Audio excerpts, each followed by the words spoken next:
Ayan o. Ayan na, good morning. Saka na? Mag-hunting kami ngayon ng mga kakaibang mga bagay-bagay dito. So, samahan nyo kami. Let's go. Hanapin natin. Pinakita kami dito eh.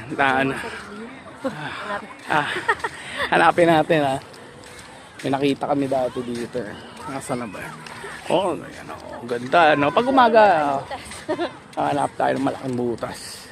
Butas.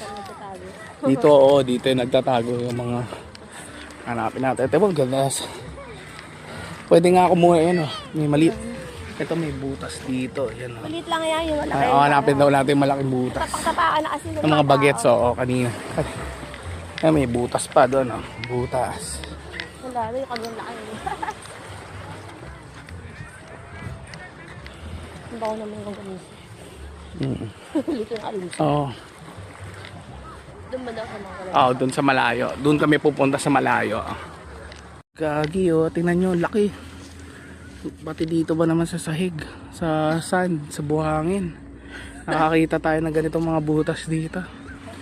Pero nakita nyo to, oh, yung mga markings na yun. Oh. Yan. Umakit Yan, sila. umakit sila. Pero ang laki ng butas. Oh. Pati dito, nagbubutas sila. Aga-aga. So yun, oh. Makita mo ang ganda. Oh, diba? Nakahanap tayo ng isang malaking butas. Grabe, binutasan. Kala ko sa ano lang makikita to sa puno ng saging lang.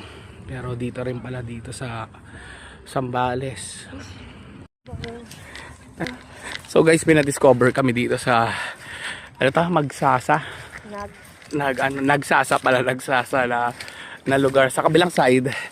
Dito sa kabilang side yung kanina sa na yun. Basta yung bundok doon, inakyat namin yung bundok doon. Ito malupit. Papakita ko na sa inyo.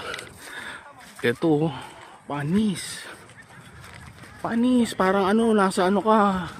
Parang ano yun, oh. Oh, ibigin mo ang Pilipin. Ano ba ibigin o piliin mo? Piliin niya tayo. No? Pero ang ganda, grabe. Oh. Parang ano yung milalabas sa Stegosaurus dito. Tapos pagkalabas sa Stegosaurus dito, kakainin siya ng T-Rex, diba? Puta, ang ganda. Ay,